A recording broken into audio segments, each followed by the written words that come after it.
Hello, everybody. It's Dreadful Talk, episode 13.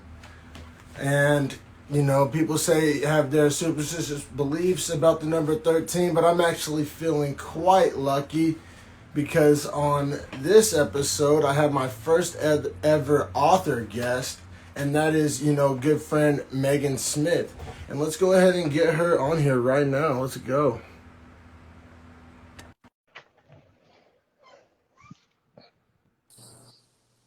Hello. Hey, what's up? Hey, not much. How's it going out there in Colorado? Oh, pretty good. It's beautiful here. I hear there's some crappy weather back in our home state, but Yeah, not yeah. here. I know I definitely do not miss that Oklahoma weather. Like I try to describe it to people and I feel like I'm like telling like the biblical stories of the plague on something. I'm like, there's tornadoes in the spring and it's 100 degrees in the summer and it snows in the winter. I feel like the old man, like the walk uphill and snow both ways type of shit. Yeah, for real. But it's true though. It's crazy. Like I think Oklahoma is one of the few places in the world with those three dynamics: the 100-degree humidity, the snow and the ice in the winter, and the tornadoes in the spring. I mean, there can't be too many places on earth with all three of those. But enough about that. I'm so glad you're taking your time to join us here on Dreadful Talk, or join me here on Dreadful Talk. I really appreciate it. Yeah, I'm psyched to be here. Thanks for having me. Yeah, for sure. I'd like from the minute that I saw what you were doing, with your writing and pursuing being an author, like, and I feel like you kind of started ramping that up about the similar time as I started ramping up Dreadful Talk, and I just knew from the jump that I wanted to have you on, and like seriously, I had like a bunch of people asking me to come on, and I was like, I got some people I got to get on first, and you were definitely one of those people. So thank you so much. Thanks. But yeah, I just for everybody watching, we have actually known each other since middle school, back in Norman, Oklahoma. Shout out Alcott. We were in, I think, seventh grade band together, right? I believe. Six? Were you in sixth? I think so. Yeah, sixth grade band. Yeah, so we Yeah, all the go way we go back. we go back, and like I said, I mean, I like to keep it within the circle, like within. I feel like there's just so many talented people from like our generation in Norman, and it's like I just like reaching out to people that I'm connected to and have history with, and like I said, let's just all help each other and keep it all in the family, and I'm all about that. So yeah, I definitely support what you're doing, and like I said, I'm happy for you. I'm wishing you much success. Thank you, thank you. Yeah, I totally agree. It's really cool to see. I think our generation is pretty lucky and unlucky in a lot of ways, but lucky Yeah. that we kind of grew up when the internet was like getting to be a big thing, and so I feel like a lot of us are kind of using the internet in this really cool way to Yeah. build our art in a new way. So Yeah, yeah. yeah. Use it for productivity, and like, I mean, I'm obviously not going to ignore, the downsides of social media and that there are some negative parts of it, but I found it so useful, and I'm really just trying to use it as a tool more so than the way maybe some other people use it in more negative ways. But I think it is a really cool tool, and like just like a product of our times that that allows us, like, we're probably 1,000 miles from each other right now, and we're sitting here, Mhm. having a conversation for everybody to see. It's just, I don't know, like I said, everybody talks about the downsides of social media, but I like to see, the positive sides too. But yeah, so how long you been in Colorado now? I know you moved out there pretty recently. Yeah, it's been 2 years now. So yeah, it was 2018 Hell that we yeah. moved out here. Nice. And I so I bet that feels good to have your feet firmly planted. I know it took me Yeah. about 2 years to get firmly planted out here in Cali. I Yeah, what's funny is that my partner and I were like just really starting to get into like going out and exploring Denver and like getting to know the city, and then COVID locked us all down. So Yeah, yeah, that was shitty definitely. timing.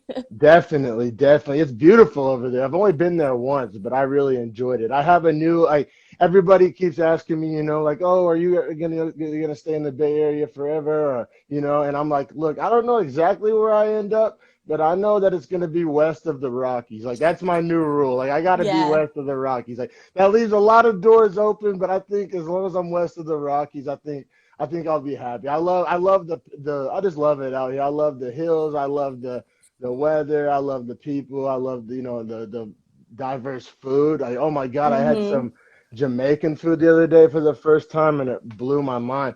But but yeah, no, I'm happy for you. You know, I low key root for like all the like people that like try to get out of Norman and get out of Oklahoma. Like Same. it's a double-edged sword, and I know I talk about it on the podcast a lot, and it probably sounds like I shit on it, but like I'm glad I'm not like ashamed of where I'm from, but I'm just happy I'm not still there. Like you know what I Mm-hmm. mean? And I love a lot of people back there, and like I wouldn't be the person I am today if it wasn't for that surrounding. But yeah, like I said, I'm definitely root for people, just to get out and try to explore some more of this, patch of dirt, you know what I mean? But yeah, I'm For happy sure. for you. But yeah, so I wanted to get into a couple of your works. For those that don't know, Megan does a lot of short stories and mostly fiction, but a little bit of nonfiction. And I think you have some other stuff in the works. But Mm-hmm. I've always been a fan of like the short story genre, and I feel like it's like a slept on genre, and It like is. it's underrated as fuck. Like, and I don't know, I think you may be catching a right little wave now because everybody always talks about nowadays people got short attention spans, Mm-hmm. and like maybe that's what's maybe keeping them from picking up and reading a 400 pager. You know what I mean? And so I don't know. I mean, I know, like I said, I know you got other things and bigger long term plans, but as of now, I really do like the kind of angle, the short story kind of niche. Like I don't know, I feel like it's a lane less traveled and an underappreciated lane. Yeah, I totally agree. I think it's definitely a less popular genre. I think people don't really know a lot about it. I think people don't really like understand that it's kind of its own thing. And yeah, I mean, I actually got into short stories because I was into novels. But in college, the classes, you only got a semester, you don't really have, or a year, you don't have enough time to teach a full novel. So they would only teach short fiction. And so I just kind of got into it there and I really love the genre. So, Man, I wish I would have gone to your college. So I don't even know if you know this. I was actually an English major, and and my college used to try to make me read a whole goddamn book in like 2 weeks. Like they would fuck me up. They would want me to read like 60 pages a night. I don't know. I meant Needless like the to writing.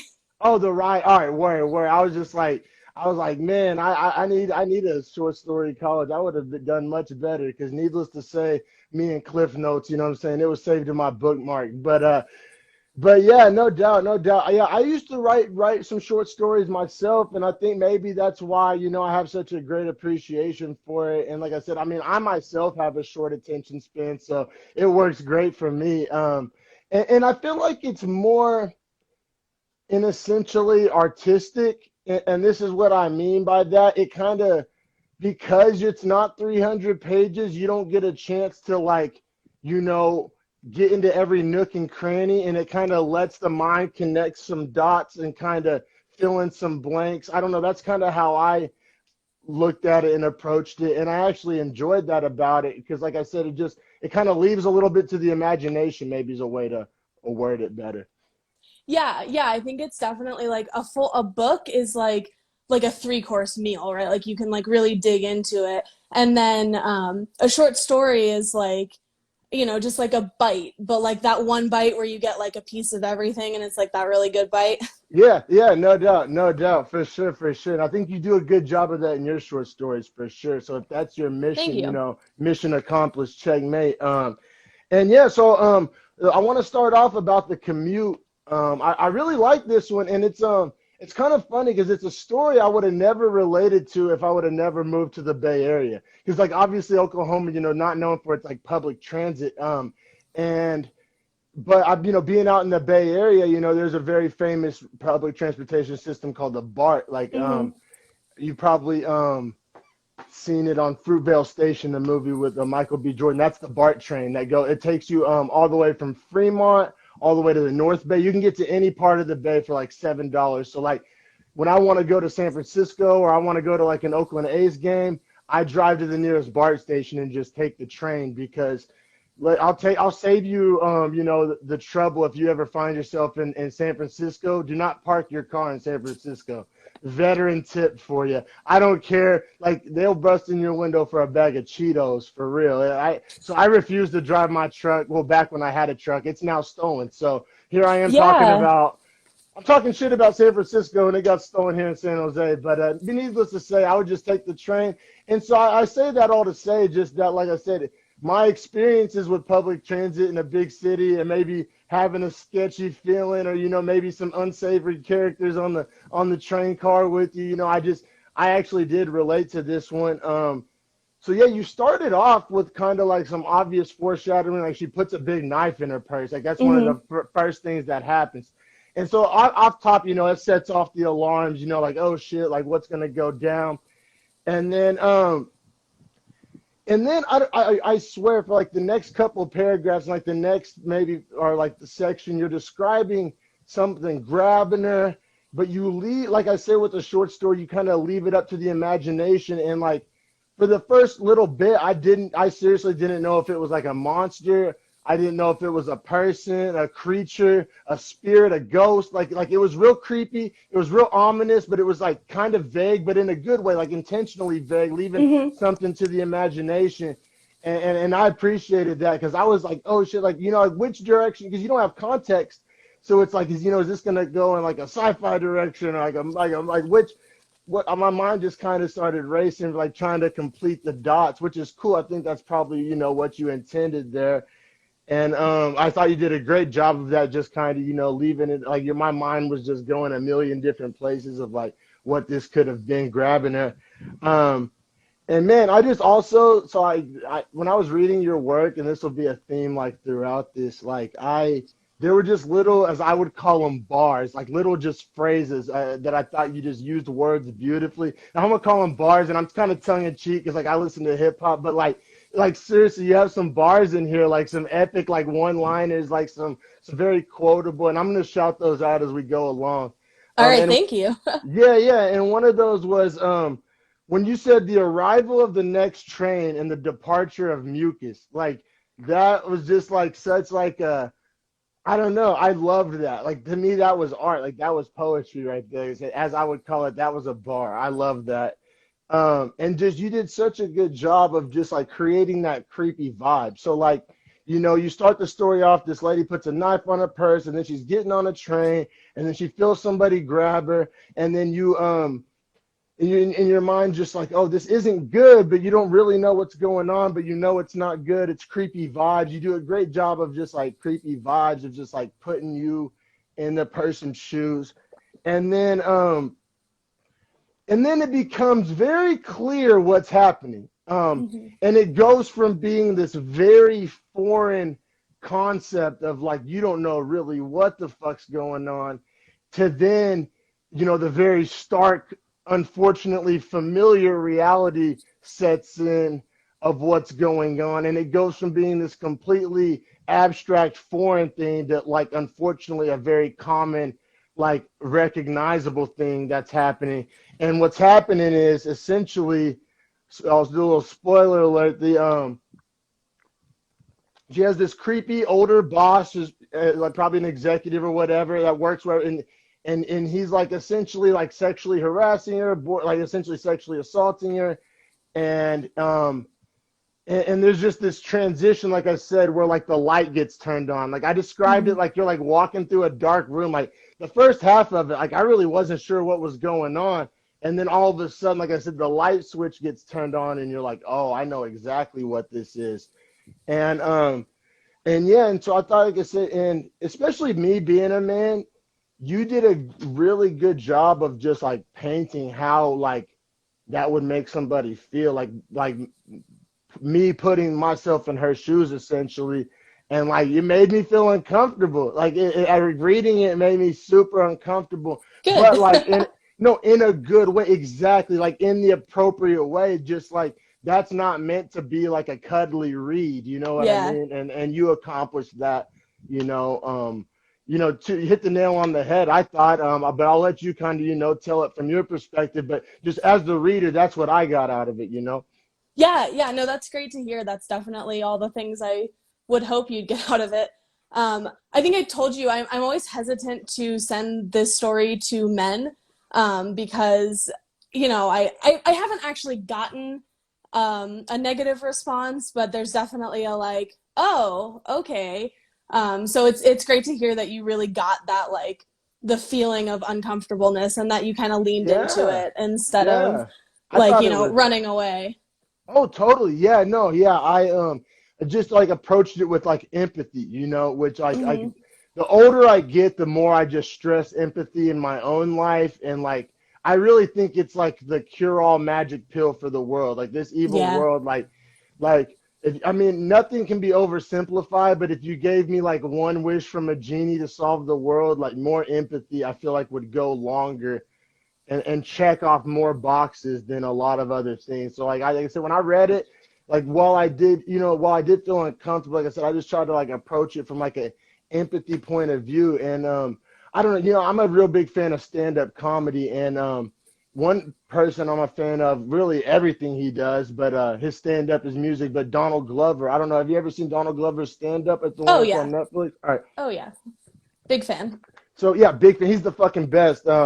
Me and Nina saw him in concert when he came to San Jose, like before Shit. Corona, and it was amazing. We had a great seats, like it was so dope. But yeah, I respect the fuck out of him. But on his stand up, it's kind of an older stand up now, but he has this little bit where he talks about, he's like, like yeah, like as a man, and I'm gonna butcher this, but like as a man, I never know what it's like to like be worried to step off my porch, like somebody's gonna like rape me. And he talked about how like this girl was leaving his apartment, and like she asked like to walk him, I think, or something, and like it just like he had this epiphany of like, oh shit.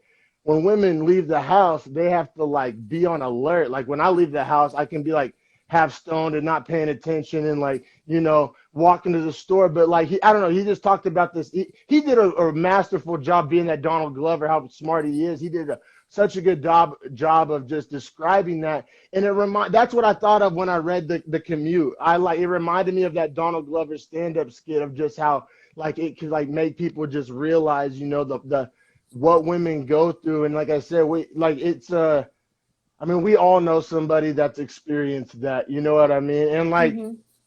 and unfortunately, for so many years, that was kind of just like standard operating procedure in a lot of workplaces, and I don't know, maybe I'm being idealistic by saying, I think it's kind of somewhat, the brakes are being pumped on that type of behavior. There's always going to be creeps, but I feel like society's kind of, correcting, maybe heading in the right direction on that type of tip. So, I'd say yeah, heading in the right direction. I don't know that we're there yet, but I oh yeah, definitely, yeah. yeah, I for mean, there's sure. there's definitely not like overt harassment in the workplace, like in like the 50s and stuff. But Yeah, and I mean, I'm sure somewhere there is the fucked up thing. You know what I mean? Yeah, yeah, for sure. there's somebody out there that the Commute is like their real life. Like you know Hmm. what I mean? Somebody out there is gonna read that and relate to it, and that's what I think is dope too. Because I think like yeah, sometimes not everything that written ever has to be like impactful, but like writing something or reading something that you can maybe learn a thing or two from is I think really dope and really powerful. And like I feel like when men read this, like I said, it can just kind of either A, wake them up, or B, maybe teach them some empathy, or just, I think it's important. A lot of men can get something from it. And then, like I said, for that lady out there that reads this and like this is her real life, I mean, that's gotta, be powerful to take in Hmm. as well. So yeah, just that was like I said, I was really impressed by that. I think you essentially accomplished what you set out to accomplish, and I respect that. I really do. Um, Let me see here. Oh, yeah, and then at the end, yeah. So I don't even really get to the climax. So yeah, so then she gives this guy like way more warnings than anybody deserves ever, and and then she essentially like it gets kind of crazy. She like vomits like acid on him and like dissolves him and kills him. But like and I thought you did even a really good job, or just like an interesting thing I wanted to point out, how like she has this essentially ability to end this and like obliterate him at any given moment, right? Like essentially, like she can like pull that trigger, but she like still tries so hard not to. And I think that goes to show, the difficulty a lot of women in that position face. Because I think, like people on the outside, you'll hear people say like, oh, like speak up or report it, or I don't know. You hear that kind of rhetoric, and I don't know. I correct me if I'm wrong. You're the one that wrote it, but I think that maybe kind of symbolized that struggle of like it ain't always that easy to pull that trigger or ring the alarm, or speak up, or I don't know. Is that Yeah. Yeah, I definitely think, I mean, it's hard to speak up for sure. And I think that goes for anyone in any kind of tough situation, I mean, whatever it may be, even just talking to your boss or whatever dynamic it is, it's tough to speak up. But I think it's especially hard when women in particular can get accused of like making a scene or like like ruining someone's life or something like that. So I think there's definitely like it's kind of ingrained in us to handle it quietly.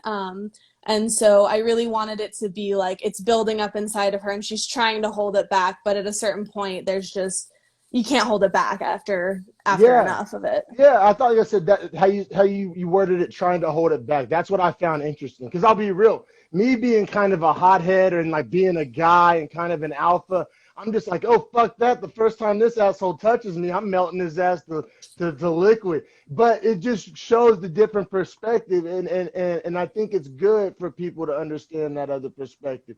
And I do like how once she said fuck it, it was a wrap. Everybody's going down. The ending reminded me. Have you ever seen the movie Boondock Saints?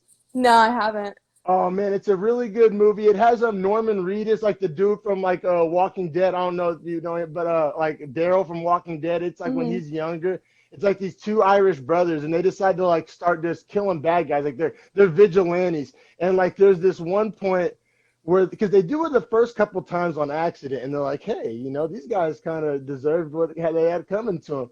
And then they have this conversation, and they're all drunk, and they're like, "We can kill everybody." And like, I feel like that's like the decision that she made in her mind. That's what it reminded me of, is that scene in Boondock Saints. Just for the listeners that have seen that movie, and I don't know, that's what she made this decision where, so after she killed her boss who was like harassing her, she goes into like the board meeting and just fucks up like the whole board, and melts them all. And like I said, I just appreciated that because it went from like being a victim to like, just on this warpath. And I don't know, I like that. I appreciate that. I like stories that end that way as opposed to end being a victim. So yeah, I thoroughly enjoyed that one. That may have been my favorite out of all the ones I read.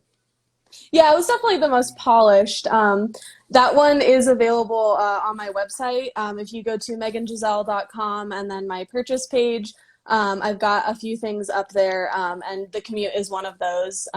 Hit it up. So, It's worth it, y'all. It was a really good read. It was a really good read. Hit it up, for sure.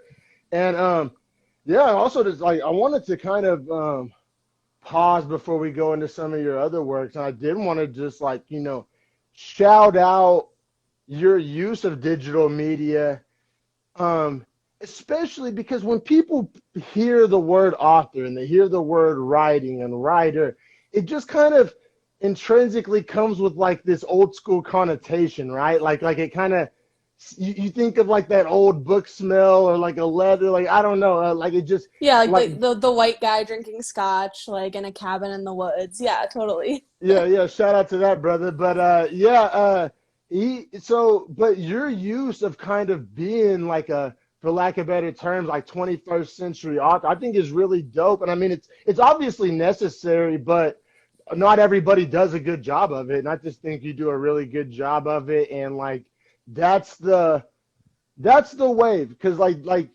I don't know, like I feel like there's probably naysayers out there that say like it's kind of like a dying breed, or like a lost art, or what have you. People say the same thing about baseball and shit, and like and but you're just kind of modernizing. Like, I don't know, like the way you're going with the times and using social media, and you have your own website. That's badass. Like, that makes me feel like I'm slacking. I need a dreadfultalk.com.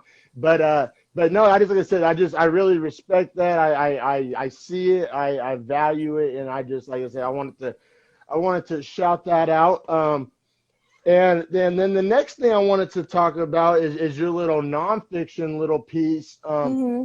Called The Switchback. And the main reason I read that is because I'm a nonfiction guy. Like when Yeah. I read nonfiction. Like I've been that way for a while now. Like when I was a kid, I read a bang load of fiction, but I I have to like be learning something when I read, which you can learn from fiction, Hmm. but I feel like it like I don't know, it makes me feel like I'm like being productive while I'm relaxing. Because I get like anxiety if I'm just like feel too lazy. But I don't know, that's my own thing. It has nothing to do with fiction, but that's just like how my mind works. But so I read a lot of nonfiction. So then when I saw you had like a little nonfiction section, I was like hella stoked because it's not that I didn't enjoy your fiction, but I just as a general rule of thumb, I enjoy nonfiction. And then I Yeah, got sure. to see that it was about like hiking and outdoors, and I'm just all about that as well. You been doing a lot of hiking out there in Colorado?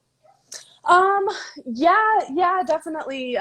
More so, like the past summer, because this summer there's a bunch of fires raging up in the mountains. Oh, So over there too? yeah, Yeah. which Oh, you know, I'm talking to a surrounded by. California guy about fires, but Yeah, yeah, I'm surrounded by them right now on both sides. It's crazy. But are y'all getting a bunch of smoke? hmm yeah, it's cleared up. Like maybe the last few days, last week or so. But before that, it was definitely. I actually thought that I was like sick because I was getting all gross from the smoke and just yeah, like Yeah, you can't go outside. It was bad. me too. I've been going crazy because that's like the only thing left to do now, in Corona world is just, go fishing, go hiking, get outside, go for a run. Like that's really was some of my only releases. And then like, yeah, it's been super smoky here. I woke up the other day and I thought I was like in Mexico City or something. Like I was just like, I was like, this is a bad day here, but this might be a good day there. But yeah, the air quality's been terrible. Yeah. But yeah, so once again, I told you I'm gonna shout out your bars I liked throughout this, and one of my favorite bars from the Switchback was "Rage Against Our Own Limitations." I love that. I love that so much. You use that phrase, rage against our own limitations, and oh man, did that resonate with me? And I just think that's so like I feel like that's some shit to live by, like rage against because I've kind of seen in my experience in life that when it comes to that one kind of subject, you either rage against it, as you said, or you like succumb to it. Like there's hmm not really a middle ground. Yeah, And, for and sure. yeah, and everybody's limitation is different. But whatever that is, I do feel like it's important to rage against it. And like I said, I really, really loved like that verbiage, that diction. Like I loved how you dropped that, as I would call it, a bar. Like I loved that so much. Like I damn near want to like get that tatted. Like that shit is badass. But yeah, rage against their own limitations. Like I really feel like anybody out there watching this, like that's some shit to take away. Like if you have to take away like one sentence from this podcast, like I want it to be that, like rage against our own limitations. Because like I said, you either it's like sink or swim. I feel like you either rage Yeah. against it or you succumb to it. And everybody's battle looks different and everybody's limitation is different. But like whatever it is, as long as you fighting the good fight, you know what I mean? I really do feel like, you know what I'm saying, we can kind of come out on the right side of it, which is exactly what essentially the moral of this story is. It talks about your fear of heights, and hmm it's nonfiction, so I take it like you really are afraid of heights or Petrified. Yeah. have struggled with that. Yeah, and like as you said, you moved to Colorado, which is known for heights and mountains and cliffs. Um, Yeah, and I thought that I would like hike enough to get over it, but that has not happened. So, you know what? I never like straight up said I was scared of heights, but like I think I low key am. But it's like conditional. Like planes, I do good on planes. I mean, I definitely don't love it, but I do all right. Like I don't like sketch out. But one of my biggest fears, and like Nina cracks up, but Ferris wheels. I hate Ferris wheels Mm-hmm. because you're just going around so slow and you get like stuck up there. So it's not like all heights, but like certain things. And like everybody says like, "Oh, bro, let's go skydiving. I want to go skydiving." Fuck that. I Mm-mm. have zero desire to go skydiving. Like Nina's been trying to talk me into it. Like, fuck that. I'll be waiting for you at the bottom. Like I have Yeah, zero like take urge. pictures of you falling down. So I don't know if that makes me afraid of heights, but there's like certain little things. Like I don't want to jump out of a plane, and I don't like Ferris wheels. So I don't know, whatever that means. But yeah. So you start off and you're gonna we actually kind of just will you kind of dive into that a little more? Just talk about how that you took the different route and it was kind of walking up the side of a hill. Or go ahead. Yeah, so basically, it's this park called Three Sisters that's up in Evergreen, Colorado, about 45 minutes from Denver. And so I went up with my brother and my partner, and I had my dog, Henry, with me. And so my partner likes to climb and stuff, and I don't, obviously, fear of heights. And my brother does as well. So the two of them decided to take this different hiking path where they were going to climb over some rocks, and I was going to go around and meet them on the other side. And basically, what happened was I had done that route before, and so I knew that I could do it, but without like people with me, with just me and my dog, I got a lot more scared. Yeah. And so I reached this part, a switchback, which is the name of the piece, where it just kind of zigzags up Yeah. kind of the side of a mountain. It's not steep. It's really not. It's not scary. It's not that bad, but it was freaking me out.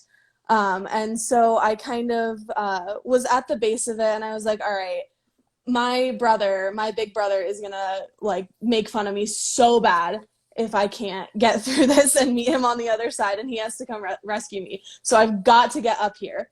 So I actually I leaned down and I said to my dog, he's a big dog, and he pulls a lot. So I said, pull me up, and like you go, I go, we're just gonna run up this and not look down, and we'll stop when we get to the top. And I don't know if he understood me. I like to think he did, because he just took off. Dogs be understanding for They real. do. They They do. do. He took off, and I grabbed on and I just ran up after him. That's And I got dope. to the top, and I looked down, and it was it was like one of the most beautiful sights I've ever seen in my entire life. Nice. It was one of those, like, the moments where you can just like feel, like, I know you're not religious but kind of spiritual. I'm the same way. No, but that nature, I feel like if I was to worship something, it would be nature. Like Yeah. for real. Like nature. Mhm. Yeah, I know that feeling. And like, I don't know. I say this all the time. I won't speak for you, but like being from Oklahoma, which if people don't know, Oklahoma is one of the flattest places literally ever. And like, so like, I swear the hills hit me like double hard. Like hills, mountains, like that shit blows my mind every single Mhm. time. Like, people, that are from around here, I feel like, I mean, they love it too, but just being from Oklahoma, like, I swear that shit, like, hits me, like, double hard. So, yeah, I love that. I love another little bar you dropped in there. At that point you wrote, there was a point where there was no not doing it. You said no, not make it. And I know probably on a grammar level, probably not your most, favorite moment, but like that resonated with me because I actually not that long ago when I was just in Tahoe a few weeks back when we got married, I had hiked down to this fishing spot and like climbed some rocks to like get down. And it was one of those things on the way down, you don't think twice about it. But then Mhm. there put in a point when I was leaving where I was like, oh shit, am I going to be able to get out of here? And there was like this pretty extreme kind of like little rock climbing situation that I had to do. And I'm not like really experienced at that. But it was exactly what you said. There was no not making it. There was no not making it. Like it just and that I think it's important for people to kind of tap into that. I think that's a thing that a lot of people are like scared to tap into it. Mhm. And just our modern convenience life doesn't lend us many opportunities to tap into that. That's why I really personally love getting out into nature so much. It kind of checks you. And yeah, just that whole no not making it, like you have to do this, like you just just go balls out, like leave nothing in the tank because if there's no not making it. Like I loved that verbiage, and it just resonated with me. I love that little bar. And also you do a great job describing the smell of mountain air, and like that's something else I didn't understand like until I moved out here. Because like you always see that shit like on like fucking laundry detergent and shit like Mountain Fresh, and I'm like, oh, what the fuck does that mean? That's some bullshit. But no, like mountain air has a real smell, or maybe It it's the does. lack of smells or Mhm. whatever the fuck it is. But that pine needle fresh air smell is the shit, and people need to get out in the mountains more. PSA.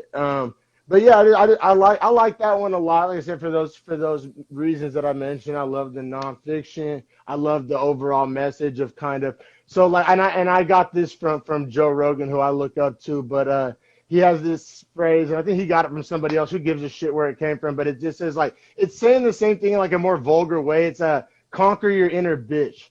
Like the most toughest, most badass people we all know, we all have an inner bitch. Mhm. Like everybody has an inner bitch, that lazy motherfucker that tells you to, not to do something, or how inconvenient it'll be, or how sore you are, how much you don't want to do it. That little procrastinating, lazy little bitch in all of us. And it just, we got to conquer that inner bitch, and it's important every single day. You got to like do shit that you don't want to do, and, or just occasionally push your comfort zone, that type of thing. So yeah, I just love that whole, there's no not doing it, and just overcoming and pushing yourself to that uncomfortable point is just invaluable. More people need to do it more often for sure. And then, man, and I'm gonna have more questions about this next one. This next one was trippy. Sand. Yeah. Sand was the next one. Yeah, so the So switchback and sand are both on my site as well. They are free, unlike the commute. So that's megangiselle.com/work, where you can find that free shit. hit it up. It's good shit. It really is.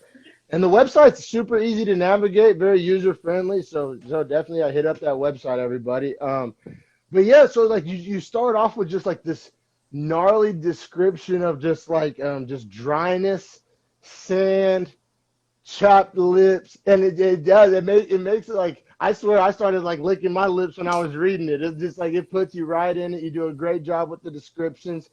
Um, and man, and I wanted to ask you this because like when I finished reading it, my first thought to myself was this a poem or was this a short story? Um, like this one seemed like very poetic and like abstract to me, and just I kind of read it as a poem. Like maybe that's my background, like being a rapper. I like writing poetry myself, but I don't know. I read it kind of as a poem and I loved it, but I don't know if that was like your intention or but yeah, I was just kind of talk a little more about Sand. Yeah, that's really cool. I definitely, so I wrote it because I was about to launch my website and I needed to generate some content for it. And I wanted to do something that was really based on the five senses, because that's a big thing that I talk about in my blog and I will continue to talk about because it's just like a huge part of writing.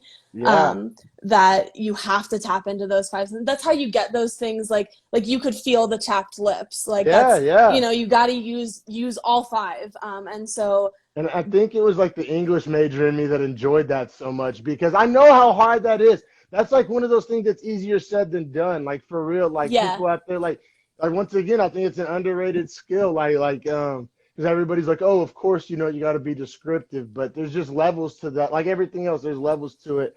And like I said, you put me, and multiple things are you've written have put me just in the person's shoes, and I'm about to pay you essentially the highest compliment I can pay an author, because this is the only way I can like even read some shit. Like if an author is incapable of making me do this, I can't read their work. And it's like that whole movie in your head thing. You know what I'm talking about? Yeah. Like when I'm reading something, if it doesn't make that movie reel start playing, like I'll give something like 2 or 3 chapters maybe, but if that movie reel don't start You're spinning, more I generous than me. I only give yeah. like a page or two, and if I can't feel it and see it and I'm not there, then yeah, I'm not gonna keep going. Yeah, yeah, no, seriously. And that's what I hated so much about being an English major was because you would have to read some shit and you like didn't get that choice. So it's like goddamn pulling teeth reading some shit that doesn't make the wheel spin. Oh Like for man. me, it's like what I always say is like when I'm reading something and I forget that I'm looking at letters on a page, like there's this disconnect where my eyes are looking at letters on a page, but that's not what I'm seeing. But like if I become aware that I'm looking at letters on a page, I want to fucking pull my hair out. Like seriously, like I don't know. So that's like pretty much the highest compliment I can pay an author. And I'm not just saying that like you legit made my movie reel spin and I was able to, put myself in the shoes and kind of the commute I really took in through like a first person lens. Like I was in the woman's shoes. Like when I was reading that, like I was viewing like out her eyes and then like I mean, and like I said, in the sandpaper, you kind of accomplish, or not the sandpaper, sand, you accomplish the same thing. Like I said, how my lips felt chapped. So yeah, just kudos to you on just nailing that. Like I said, I feel like that's easier said than done. And yeah, as somebody who has dipped my toe in the writing pool a little bit, I know, how hard that can be, and you do a great job of that. But Thank you. um, So, next, I believe Glass World is something that you were talking about. You're thinking about maybe doing something else with. So I want you to kind of definitely be able to. No, I didn't want to get cut off for that one, and I want to be able to go more in depth on that one. So yeah, the fourth piece is called The Glass World, and I thought you did a great job. This is so I already gave you the first best compliment I can give an author. The second best compliment I can give is the ability to create a world. Like I feel like all of the best authors are able to create worlds like just the greats, the Harry Potters, the Lord of the Rings is, like the just the ability to create a universe, the Marvel universe, like it's just because it's real easy to like poke holes in that type of shit and like have cracks in the foundation, but like that's what's always impressed me about like all the Star Wars shit, like how they're able to kind of like just fill in the story to make it kind Hmm. of all work. And so needless to say, I thought you did a good job of that on Glass World, just creating a world. And so that's why I say that. I thought you were able to create a world, and that's not easy to do. So actually on this one, if you don't mind, I would like for you to kind of break down the little short story itself, and then I kind of want to talk about what I got out of it as a reader. Okay. So I'll kind of turn it over to you. Yeah. So this one, it actually, I created a writing prompt, which is on my blog, to kind of create a setting, and then create a character that fits into that setting. And I kind of talk Uh, about in that post, in some of my previous posts, I mean, like the ways you can do that and how, like, in order to create that, like, authentic, believable world, I really think the biggest thing is just you have to have rules. There have to be physics and laws. They don't have to be the same ones that we have here on in our yeah, world, but that's how you do that is you have to, whatever those laws are, they have to stay consistent. And if you've got yeah. that, then people will happily believe that you're living in a world made of glass. Yeah, yeah, it's like you got to set parameters. They don't have to be the same parameters, but as long as you work within those walls, that shit'll mesh. That's cool. I'll be real. Like I said, that's always been one of the great mysteries to me. Like I honestly sucked at that when I was writing, like just that world creation. That because I was real good at like dialogue. That like when I was writing, Mm-hmm. which duh, I like to talk, so that makes perfect fucking sense. But That's tough for a lot of people, being able to sound authentic and not like you're writing. yeah, that Um, was what I was good at, and like that's what I would set out to do. So like when I was writing something, I'd be like, I don't want this to shit to sound like fucking storybook time. I'll be real, like, and it may be because of how I said the movie reel like metaphor I was talking about earlier, but like when I was writing, I kind of like approached it more like a movie script. Like I was like I just always kind of took more of that approach, but that because that worked in my brain.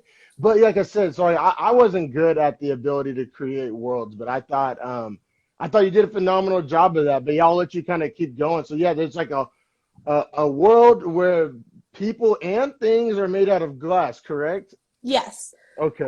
Yeah, so it's basically, to be honest, since then I've kind of turned this into a bigger project. So Yeah, yeah. some of the things that I say might not actually have happened in the story that's up on the site. They might be things that I've changed now. So, No, that's but cool. I think. basically, yeah, the idea is that it's a world where everything is made of glass. The people, the buildings, the streets, everything. And I believe in that piece, there's a rumor that there's a large glass dome that sort of covers the town in the piece as it is now. Everyone knows that there is a roof. But I believe in the one on the site, it's kind of a rumor, and the main Like a character, conspiracy theory.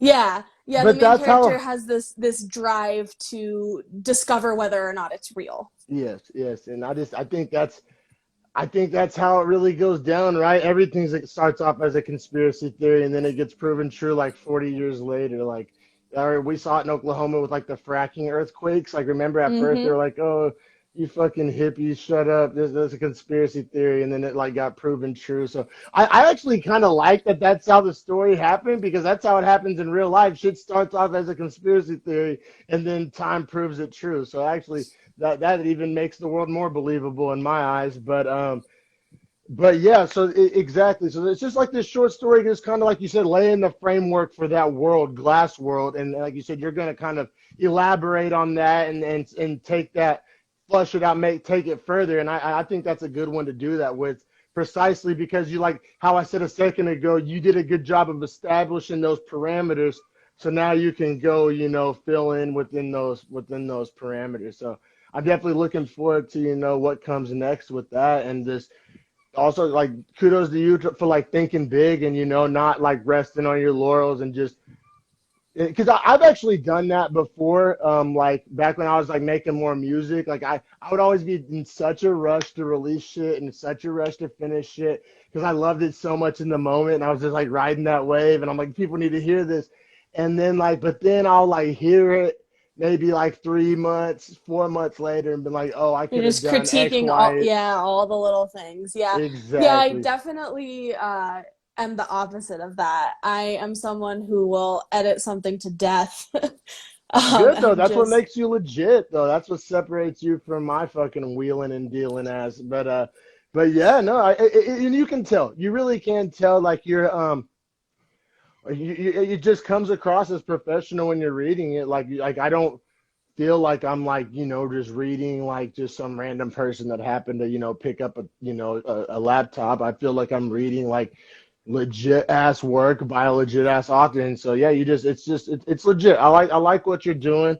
I definitely support it. And like I said, so yeah, now I kind of want to talk about because there's like 0% chance that all that glass that's not like, I mean, that has to be metaphorical, right? Like there has to be all types of shit that symbolizes, or at least what I took out of it. I took two things out of it. I took just like on surface level how everything was made out of glass, just like how fragile society is, and like how like what I mean. It just even the old school saying like don't throw stones out of your glass house. Just and I think the pandemic has kind of exposed that in a lot of places, just like how fragile society is, and how long does it take to fight your neighbor over toilet paper, and how just first just I mean I don't know if it's like this where you live, but like where I live out here in Cali, just like homeless encampments are just like growing by the day, and just like mhm. you just see how fragile it is, just kind of on that like the Batman Dark Knight, like just like the Joker was like, how he's like they'll turn on each other in the slightest given the Yeah. chance. So I don't know. I kind of took a little bit of that maybe because that's what I've been thinking of a lot about lately. So that's probably my like predisposed like lens that I viewed it through. But like I definitely kind of took some of that out of like the glass society. Like our society is a glass society in more ways than one.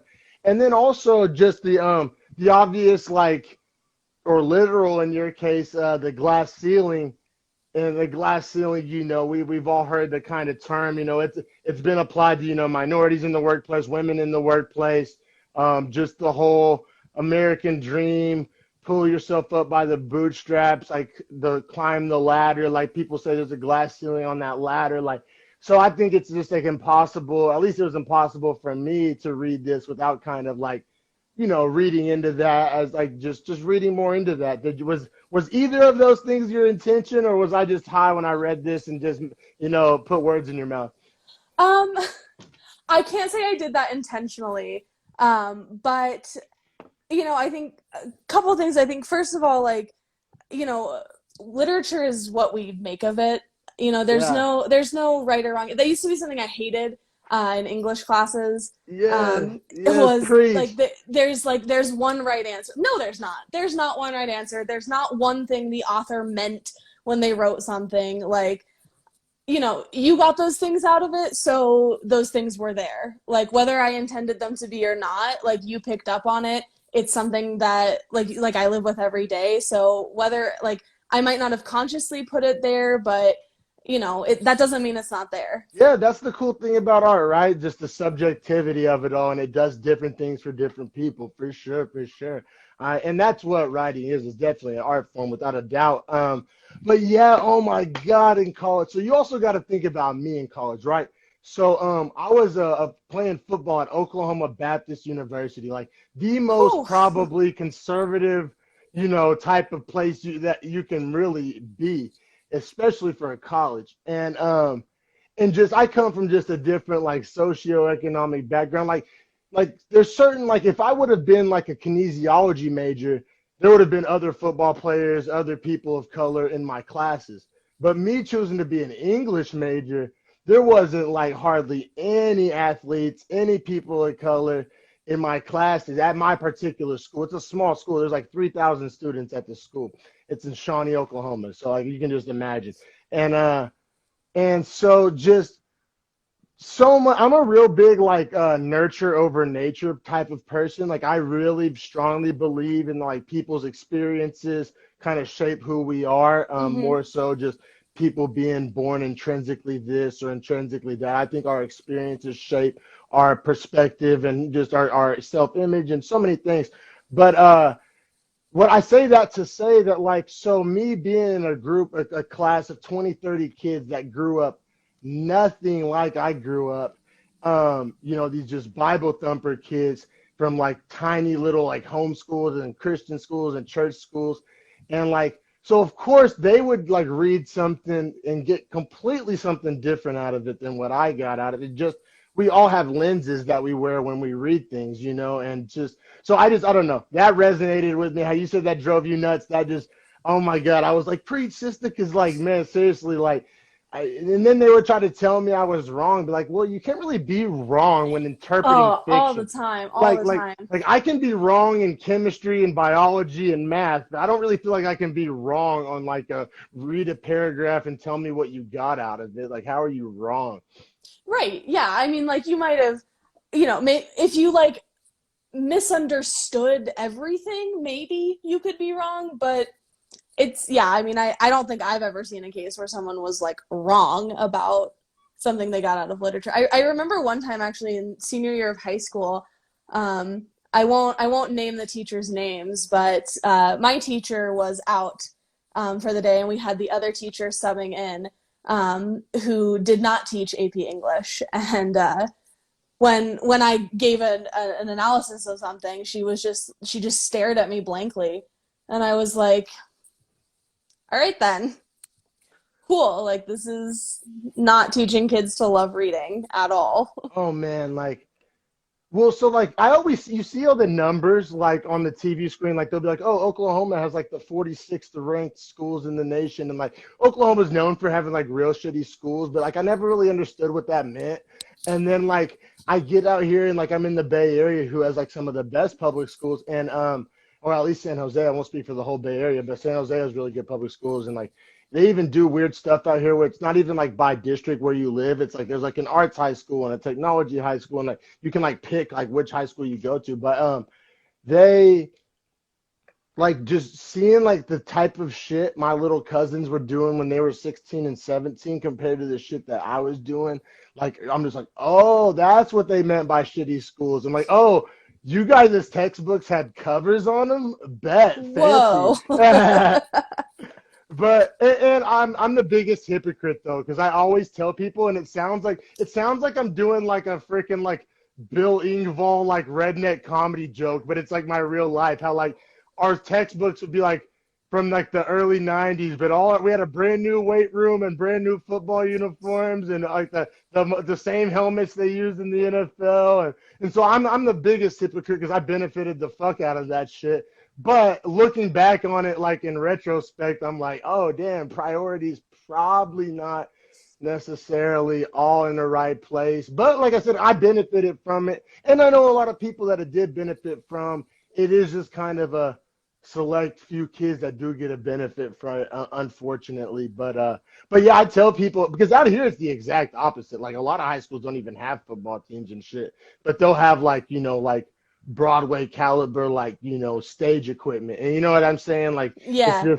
it's just different. And what you'd expect that. I mean, Oklahoma versus the Bay Area, I mean, very different cultures. And like I said, me being a football player and somebody who sports benefited my life greatly, like I'm not necessarily complaining, but, I definitely see the, like, the flaws in that, for sure, for sure. But yeah, so now I just kind of got some like basic questions that like I don't know. I feel like I've always wanted to like ask about authors and maybe people listening or like because like I said, the author is just not something you hear as like a job description nowadays. Like Yeah. you know what I'm saying? Which I think is super dope. And one of the main reasons I wanted to like have you on here. And so like I just kind of want to have like an ask an author type of moment here and just fire off a couple questions, just feel free to, get as in depth as you want. No big deal. Feel free to skip a question if you want.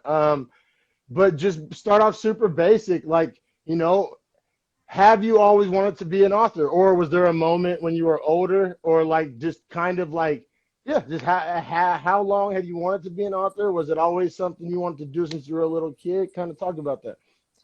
Yeah, so for me, I'm super lucky because yeah, I've known since the day I was born that I wanted to be a writer. Hell yeah. Yeah, there's this old notebook of mine that it's like red and it has the Rugrats characters on it.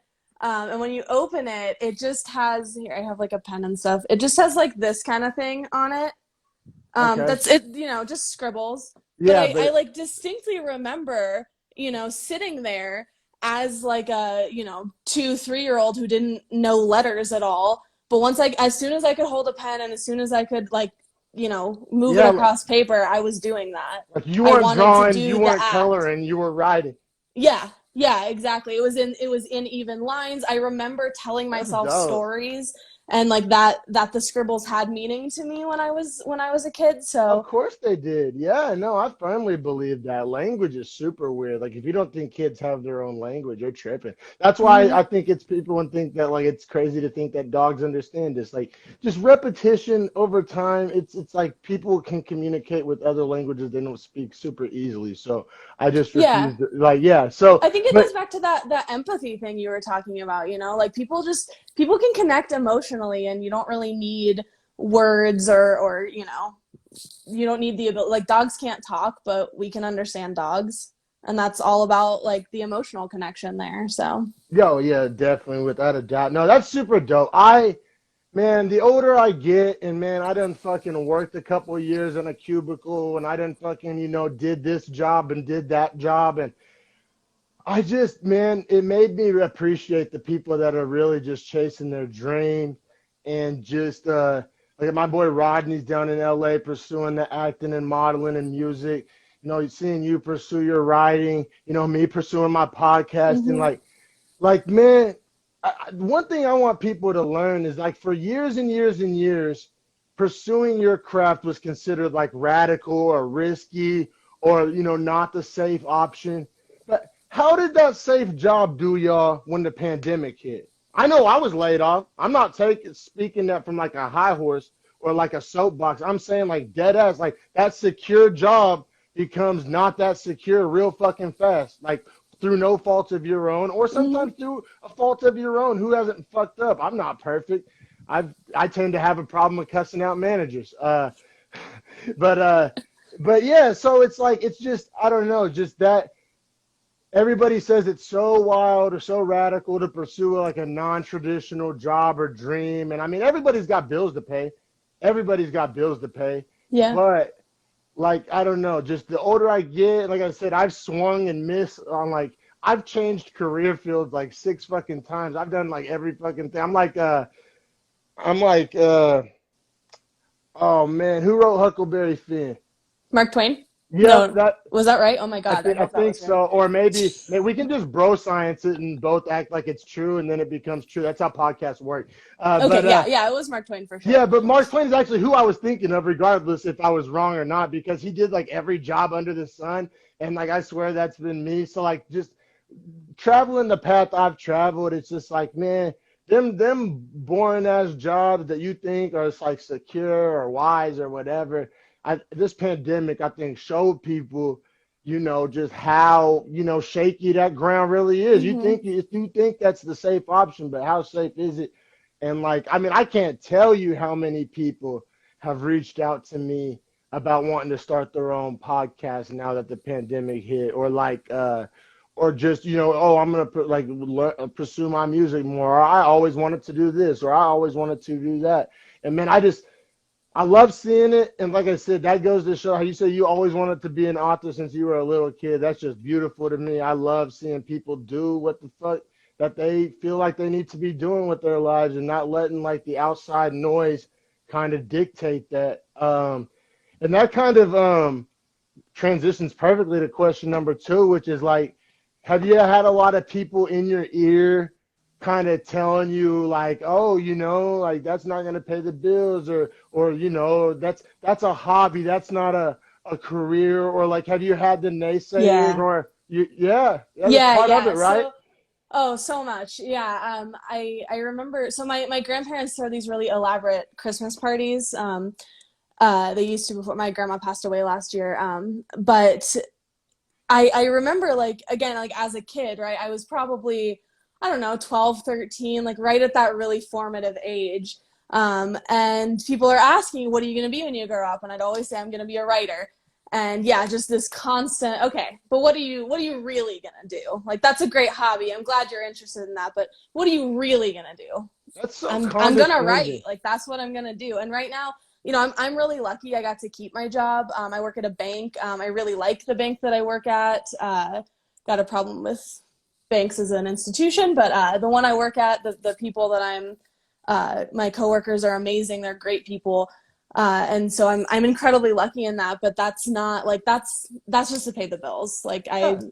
Yeah, I and write. That's what I exactly. do. Exactly. Get your money. Exactly. Nothing wrong with that. And especially the fact that you don't hate it. I would settle for a job that I don't hate. Like I literally hate every fucking job. It's I all just, about the people. It's all about the people for it real. is. It is. And people ain't cut like me. Like I don't know, like I'm not like weaselly or snaky at all. I get like people hate how like blunt I am. Like it's Cali out here. People can get mad at this if they want to. The Bay Area is all about like that fake shit, that phony shit, that condescending shit, that passive aggressive shit. That, oh, I'm gonna be nice and say shit that I think you're too stupid to pick up on, and I'm just sitting here like, yo, that's disrespectful as fuck, dog. I'm not stupid, and but so like people out here, I've clashed with a lot of people over just like my bluntness and like my kind of call it as I see itness. But you know what? I would never like sacrifice that, especially not for no hourly paying job. You know what I'm Right? saying? So and that's another thing jobs hate about me is like I like I know what that shit is. Like they be trying to be like, oh, buy into the this and that family, and I'm just like, no, dog. Like if y'all weren't paying me, I wouldn't be here. Like let's just I don't know. I just don't be on that corny shit. Like, especially me, because like I've been part of real teams that like bled and sweated and Hmm. cried together. So I'm like, y'all can use that fucking word team as much as y'all want. This ain't no fucking team. Like, but Yeah, family is the one that really kills me because oh it's my like you're not god, my family, you're my coworkers. Like yeah. I'm not. You shouldn't be my family. That's not. That's not what I want here. No, for real. So before I go any further in like making myself permanently unhireable, I am going to go ahead and keep it pushing. And So I want to say I feel like there's this interesting like dynamic of being a writer right now in 2020 when there's like we discussed earlier with social media, there's probably never been an easier time to like disseminate your work and like promote yourself and like not rely on the machine. Uh, However, it also happens to coincide with probably like the lowest book readership in the past 1,000 years. You know what I'm saying? Uh, Yeah. so like I don't know. Like I just kind of want to like touch on that, like kind of your thoughts. Like I think you're doing a great job, like I mentioned earlier, doing the digital thing, and I think that's a great solution to that problem. But yeah, have you kind of encountered that just not as many people read maybe as used to? I mean, because I'll be real, I've experienced that with podcasting because like I love podcasts, and like I've realized like oh yeah, not everybody spends all day fucking watching podcasts. So it's like have you encountered that at all? Yeah, I don't know if I've really like met anyone who has that, who's like, made me face that, but I definitely it's definitely something I think about. And that's kind of why, like, on my website I have like a blog and I have some free things because I know like people are also really busy. Like I think we're also like busier than ever in addition to being having shorter attention spans. And so I think having those like little short things that you can read in like 2 or 3 Yeah, minutes, yeah, while you're taking a bathroom break or you're, on your commute to work or whatever it is. Not if you're driving. Don't read it if you're driving. Um, then I guess my hope is that when people read those short things, if they like them, they would want to read more. yeah, And yeah. No. so that's kind of what my hope is. Yeah, no, I like what you're doing, and I think that, like I said, is geared for like the modern person, like for better or worse. And man, how many people in this fucking society could benefit from just reading something for fucking 3 minutes? And like everybody wants to use the phrase "put down your phone." You don't even have to put down your phone. You can just use your phone to like you know what I'm saying? In a Yeah, do something beneficial way. useful. Yeah. Yeah. Yeah, definitely. Which is why, like I said, once again, kudos on like your digital, marketing and just availability and just transitioning to the modern world. Which actually leads me to your my next question. And really, I guess request slash recommendation. I think you should totally like do like little like audio versions of it and like put it up there too. What do you Yeah. what do you think I've about thought that? about it. I don't know. I guess I didn't think people would really be interested in that, I think I honestly. think that's the way. I think that's the move. I mean, I don't know shit, but like I don't know, like the people because this is what I've learned people do nowadays. Because like saying that you read a lot is like it's like a flex. It's like oh, I read a lot. But I've learned that like in 2020, when people say they read a lot, they listen to audiobooks. That's Hmm. what they mean. These Yeah. motherfuckers ain't licking their finger and turning a page. These high horse riding motherfuckers that talk about reading a lot. These motherfuckers, I mean, they're reading or not really. They're audio booking. I swear I've had that conversation with a few people. So I don't know, and especially just like I know how easy it is to just like record some audio and like Hmm. it's real short. Like I mean, if it was a 300-page novel, I wouldn't necessarily tell you to like do your own audiobook. But for your short stories, I think it would be like hella perfect. Like I don't know, I think it would be engaging for like the modern consumer. Well, When that's kind people, of like the push I was waiting for. So hell maybe I'll yeah, have to get on that. Yeah. Because, yeah, like I said, I was thinking about it. I just was like, who would, because people do, they want, I've got a long commute. I want to listen to a long book. So why would they want to listen to a short story? But I mean, I don't know. I think people maybe don't have as much time, as they think, or like if they are listening to those long books, they're probably listening to it 20 minutes at a time anyway, or right. whatever. It's not like they're banging out 4 hours, or I don't fucking know what people do, but like I don't know. It seems like an interesting thing, maybe an idea to kick the tires on for sure. I think it would be dope. Yeah. I I personally like I suck at audiobooks because like like remember we were in school and you would like take those tests like are you a visual learner, a hands-on learner, an audio learner? My audio was always last. Like if somebody's Same. That's why I suck at talking on the phone, but FaceTime and I can do all day. Like my audio shit, I suck at it, but people out there like it. But me myself, I just get so distracted so easily. Like I can't do the audio. I Yeah, need the I'm the same visual way. engagement. Yeah, I need to like read things to, yeah, for sure. No doubt, no doubt. So like, do you know other authors? Like, do you have like a network of authors, or like, is it just so rare nowadays that like you're just like the lone wolf in it out there? There's a community for sure. I'm still pretty new to all of it. You know, I launched my site on July 1st. So it's been 2 months. Yeah, 2 months now. And I'm not not I'm like getting into the social media aspect of it because you know I think that that's what works. That's what people are interested in. But in my personal life, I don't really use social media that much. I use like Facebook, and that's about it. So That's healthy. I'm kind of learning as I go. So there's a community out there, and I'm starting to find them.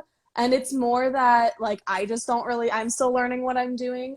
Yeah. But I know that they're there, and I've found a few people in the last couple of days, and I'm definitely starting to build that network because I think that's critical too. Yeah, that's critical. It's also a balance because, like, you know, that they say opinions are like assholes. You know, everybody has one.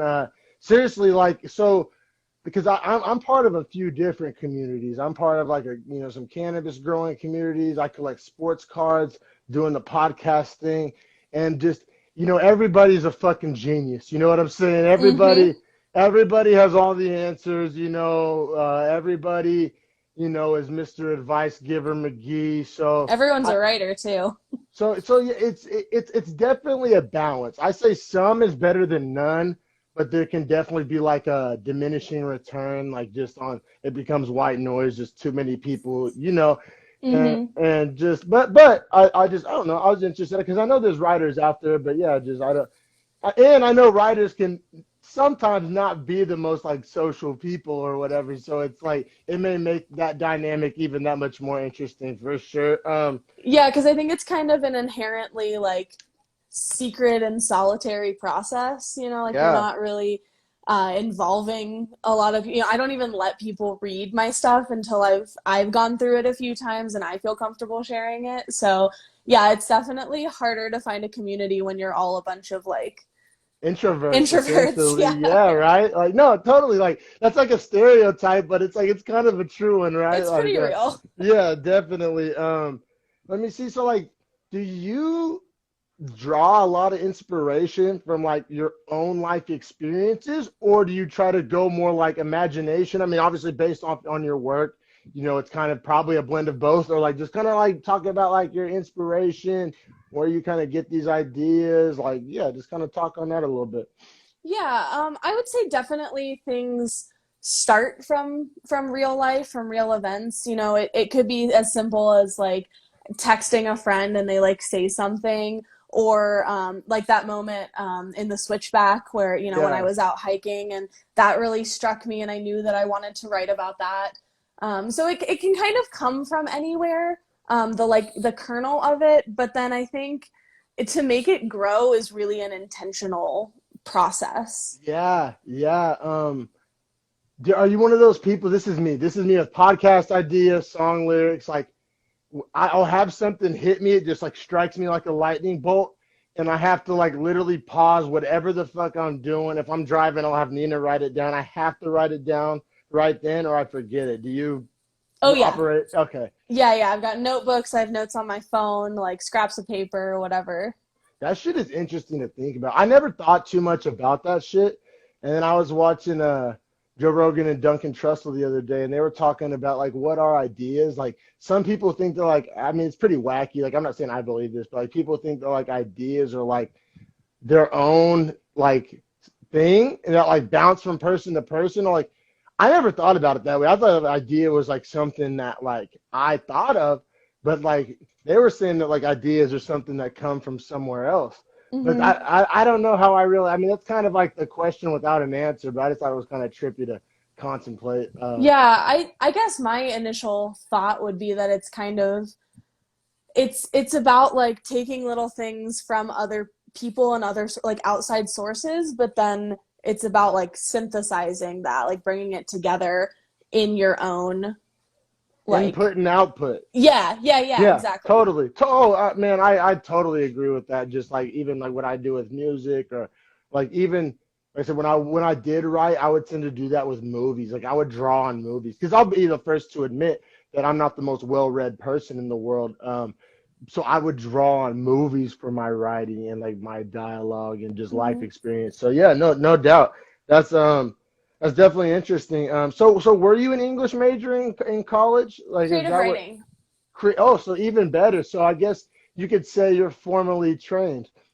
I am, yeah. So I have an undergrad degree in creative writing, and then I have a master's degree in professional creative writing, whatever that means. That means Um, that you're a fucking legit as fuck. That's what that means. Fucking I flex that shit. guess. I don't Yeah. know. No, that's legit. No, like I don't know, man, because I was that person. So just a little backstory on me. Like I changed my major like 4 fucking times. I didn't know. I still don't know what the fuck I want to do. Like I never did. I'm like the exact opposite in all those regards to you. And like I I would always throw out that statistic like, oh, like 70% of people don't even like work in their major field anyway. And like, but look, and I mean, I know you have the job at the bank too, but look at you. And like, everybody's always saying like, oh, people don't even use their degrees and shit. But you can tell all those people to fuck off because you have a professional creative writing degree, and that's what the fuck you do. So no, I just think that's really dope. For like I said, I used to throw that stat out all the time. I don't even know if that's a real stat. Probably the most bro science stat ever. Like yeah, like 70% of people. Like I don't fucking know how many people, but yeah, I don't know. I used to always throw that out just to like make myself feel better about like Yeah, yeah. not knowing what the fuck I wanted to do in my life. But yeah, I really think I am going to be like one of those Mark Twain motherfuckers where just every 5 to 10 years I just like You're do gathering something different. knowledge. That's a Yeah, perfectly valid like thing to do with your life. you know what? And like this is where I start to get a little hippy dippy, but like I hate how like we associate people by their jobs. Like, oh, that's Jeff the fireman, or Ron the doctor, or it's just like no, I mean that's Ron, and that's what he happens to like earn a living doing. But like we just like these labels, these like, oh, you are this. Like I don't know that I don't think there's ever been anything I've liked enough to really like want to like label myself as for the next fucking 60 years. Yeah, hopefully, you know what I'm saying. Like I think Yeah, that's yeah. When it's people ask me like what I do and I know it's like to slap that label on, I always say I'm like, "Oh, like I work in a bank, but I'm a writer," because I want to make sure that like they think of me as Megan the writer, not Megan the banker, because that's and totally people such a thing. it's a thing, and like, I'm actually love. I'm kind of a natural like troll by nature. Like I kind of like fucking with people, like especially nowadays. And like so nowadays I'm just loving like when especially it's always like a boomer, right? They're just like, oh, so what do you do? And I'm just like, oh, like nothing really right now. I have these podcasts and like and they're just like, oh, well, like when do you get back to work? I'm like, oh, I'm not really sure. And like I just love leaving it like open ended and like leaving them so uncomfortable because it's like they just Like, like "Oh, they I'm more don't than a know. job." Yeah, like they just literally just like if they short circuit, they're like, how do I talk to you? Like I'm sure different people experience that too, but yeah, or like, oh my God, I honestly hate so much when people ask me what race I am. Like I really do. It's like because when I was younger, I was naive and I thought people were really just curious.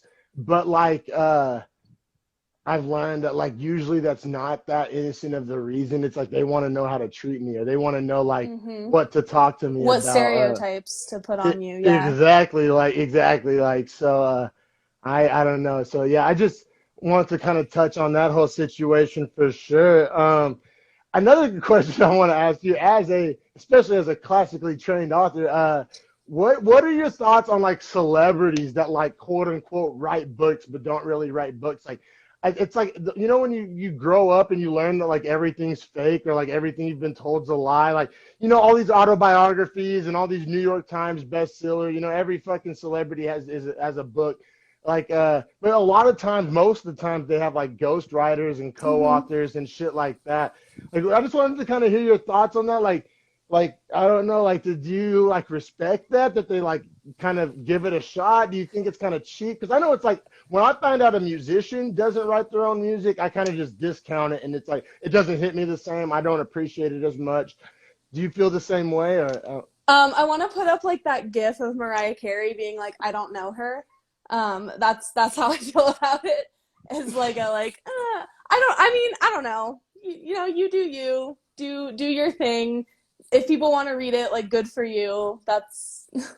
I feel it. I feel it. I don't know, man. If I my don't. I craft wouldn't was being consider an that author. like creative writing, like fiction. That's like But or those are the books nonfiction, on the anything. bestseller list, right? Like, I mean, kudos to you on not being a hater. Love that. I'm not trying to like coach you into being a hater. I love that. Great attitude. But just if it was me, I'm not gonna lie, I'd be a little salty. Like this fucking cocksucker never fucking wrote. You know, he's never wrote. He writes his name on his check. That's the only thing he wrote on this book was the. But I mean, You and know, if I had that attitude, I couldn't do what I'm doing, you know? hell yeah, Like that's I don't beautiful. I'm not gonna I don't expect to like be on a bestseller list, but like that's not really what I'm aiming for. I'm not really interested in like climbing the official tiers. Like that's the same reason I didn't like I wrote a book and I published it myself. I didn't market it Hell to yeah. like some publisher that was going to make me change a bunch of shit. And like I had a vision for the cover, which like shout out Wildcott Media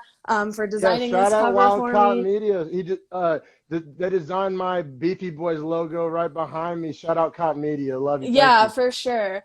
And you know, like I just I wasn't interested in like going and like having someone else take my work and like make it marketable. Like my work is Yeah. my work and the people who want to read it are going to read it, and I don't really give a shit if it's marketable by like the standards of a bunch of, you know, older white men. That's the new wave. That's the new wave. That's like, I mean, it's not new. People have done it before, but I feel like more so than ever, people are just kind of taking that into their own hands. And like, especially like me, you know, being a hip hop fan and like Nipsey Hussle was one of my favorite artists, RIP. And like, that's all he preached was like just he did everything himself, owned his own label, owned his own masters, just and just he did him. And if it worked, it worked. And it took him longer, but it finally paid off. Um, but I don't know. I respect that. Yeah. I really Yeah, like do. it might take a while, you know, I might never get like, you know, make it or whatever by whose ever standards, but I'm gonna have integrity and I'm gonna believe in like the work that I put out and that people are reading. So that Hell means a lot yeah. more to me than, you know, being on a bestseller list. Yeah, yeah. And I think increasingly that's meaning more to like the consumer too. Like Yeah. I think people are really tired of that filter, like that cornball filtered corporate shit that gets shoved down our throats just consistently. What in whatever genre and medium you want to apply to that, it happens in every genre and medium. And Mhm. like Mhm. I think that's like even like podcasts and shit are becoming more successful. It's just like the consumer is like noticing that like corniness, that forced nature of that corporate marketability that you're talking about. And Yeah, I I think think it I think does. people want authenticity and they want people Yes. that they can relate to. You know, Yes. like you don't follow people on Instagram because they feel a world apart from you. You follow them because like, hey, that could be me. You know, it's the relatability that you look for. Yeah, yeah, no, without a doubt, without a doubt. And like, so I respect the hell out of that. Like almost all of my favorite people, chose that route. And like, because otherwise, you end up just trying to people please and like wave ride and just kind of like ride trends and like what's hot right now. And it just becomes, I feel like eventually you get exposed because Mhm. like, it's like, so say you ride a trend at the right moment and you get like quote unquote famous, but then you either have to, because that's not you, right? You were riding that Right. trend. So nothing's more short-lived than a trend.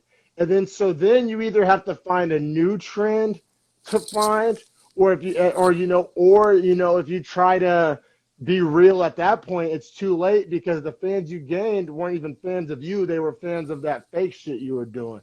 Right. So I don't know. I definitely respect just your journey, that you're on. I feel like I'm kind of, in a similar journey For myself, and sure. just like, Godspeed, let's just, Fight keep the it good fight. rolling. Yeah, exactly, exactly. And who knows, how it ends up, but I'm a firm believer in, like, it sounds cliche, but like, you miss the shots that you don't take, like, or like, baseball, you're not going to hit the ball if you don't swing. So it's like, I would much rather like bet on myself and lose than like bet on like the insert job X and lose. You know what I'm saying? Like if Yeah. I'm not saying like it's impossible to lose, but just I don't know. Like I said, I'd rather just like bet on myself or just, just Yeah, I mean you're probably gonna lose more times than win, but I don't know about you, but like for me, like I couldn't like be happy with myself and who I am if I wasn't trying to pursue my art. I tried it. I tried it. It fucking sucked. That's what I've spent like the past like close to 3, 4, however many years doing. Yeah. Like that's why I'm loving this so much, and like I appreciate everybody that supports it in any single type of way because like I really do love this. It feels more right than anything I've done, in quite some time. I mean, in my case, probably since I played football or was on stage, rapping, ever since kind of both of those kind of faded from my life, there was just like a massive void. And like, needless to say, that void doesn't get filled by a cubicle job or really, Right? damn near any job, if and like I can't fake the funk. That's my thing. Like I can't like fake be excited about something. Like if I like the worst poker face ever. Like if I don't want to be somewhere, like I fucking don't want to be there. Like I don't know, like but yes, like I said, I'm a big fan of what you're doing. I'm looking forward to your next things that come out. I do appreciate taking time out of your evening and coming on Dreadful Talk and promoting it all week long. Those were gorgeous little gifts and everything you were making. Thank you. I wish you much happiness and success. And yeah, shout out again to Cop Media. And just I wish you guys happiness and success in Colorado. And just like I said, I like the way you worded that. Keep fighting the good fight. Let's end it on that note. All right. Yeah, thank you so much. And congrats to you and Nina on getting Thank you. married. Thank you so That's much. freaking awesome. I loved the photos. Oh, thank you. Thanks for Yeah. having me on. Yeah, this was awesome. Thank you.